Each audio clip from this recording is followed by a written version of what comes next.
It's the Browns now, boys. It's the Browns. The stink does not stink as much anymore. It does not stink as much in Cleveland. The Browns had a pretty good draft, I'd say. Headlined by these three guys: Martin Emerson, the cornerback out of Mississippi State, Alex Wright, and David Bell, who is the first player I kind of want to jump into when discussing this Cleveland Browns draft, because obviously they have yet to re-sign or bring back Jarvis Landry. He's still up in the air. I've heard some reports he's come back or maybe Odell Beckham. Who knows? They got Amari Cooper there and a few young developing wide receivers, but they bring in now David Bell, who I believe, Aaron, you were high on him during this draft process. I don't mean to say high, like crazy high, but you always try to put dubs on it. I do like David Bell. Not Romeo dubs, just dubs. You just try to put some dubs on it. Listen, David Bell, a couple of years ago, he was actually looked at as maybe being a top wide receiver coming out of the draft class. He didn't run well, right? So he's only running a 4.65, so he's kind of on the slower side there. But you're talking about a guy that knows how to get open, is a really, really good route runner. And in the NFL, if you're a really good route runner, you can play the game. He has good size.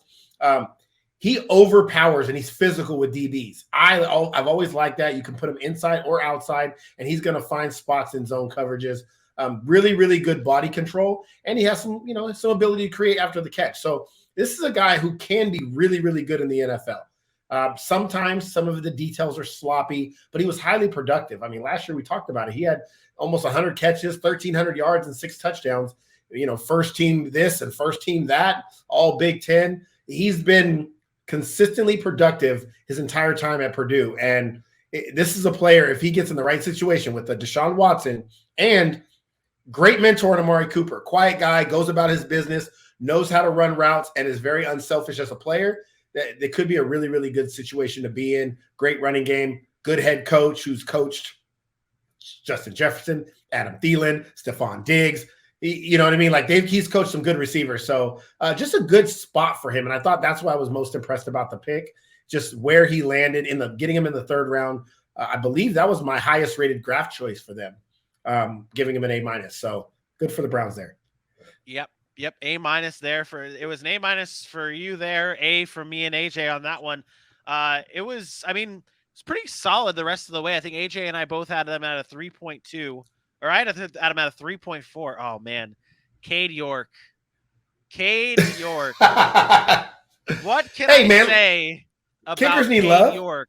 They do need love. That's one of the reasons why I gave him an A, but also, not to mention, right after they drafted Cade York, they cut both of their kickers, their veteran kickers. So, I mean, you never know. And we saw how successful Evan Money McPherson was for the Cincinnati Bengals. Who's to say that Cade York doesn't come into Cleveland and become Cade Money York, or York Peppermint Patty Cade, or I don't know, some cool nickname that we'll come up with for Cade York. But I like it. I mean, you mentioned Evan McPherson. The only reason I'm reluctant to get excited about drafting a kicker in that situation, it was the 4th round. I'm a firm believer, 3rd, 4th round is you should be getting good value players. There were a ton of players there that they could have drafted that could have helped that squad. Evan McPherson was a 5th round pick, and you saw what he did. He was absolute money, but it's a kicker. At the end of the day, I will tell you this too. I actually hold punters at a higher premium than I do place kickers. I don't know. You see it every year. How they recycled kickers through the league. How many reliable kickers are there in the NFL? 3, 4. And to me, again, if that are reliable, but that's my point is, and how many of those reliable ones last like a Justin Tucker? Well, that's what I'm saying. I think that if you land one of those, though, it is that big of a deal. Like, you better be damn sure. If you better be damn sure. How many we watch? You watch kickers every year. We watch kickers do this.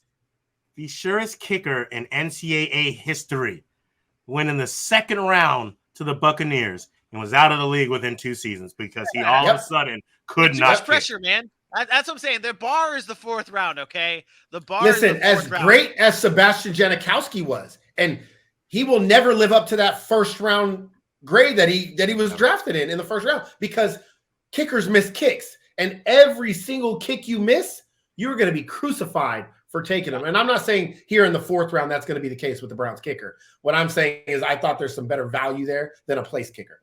Punters, to me, are super important for field position. They go underrated all the time. You saw 3 really good punters go in this draft. I'm sure we'll get to talk about them eventually. But, yeah, I mean, but the Browns overall had a great draft. Like, I'm not – again, we're nitpicking pick 124 of place kicker. So, hey, I didn't even think we'd talk about a kicker on this draft show. So, I mean, we're already doing well for the Browns.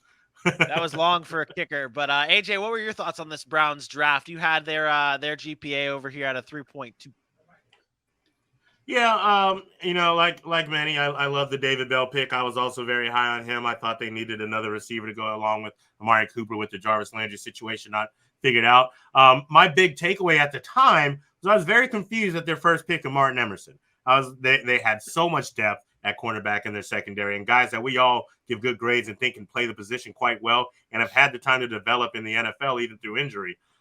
Comes out Martin Emerson's there because they traded Troy Hill back to the Rams, which made it a little bit more sense. And now Martin Emerson could be in a situation where he could be a better Mike Hughes. He's got the right length. He's got the arms for the press coverage.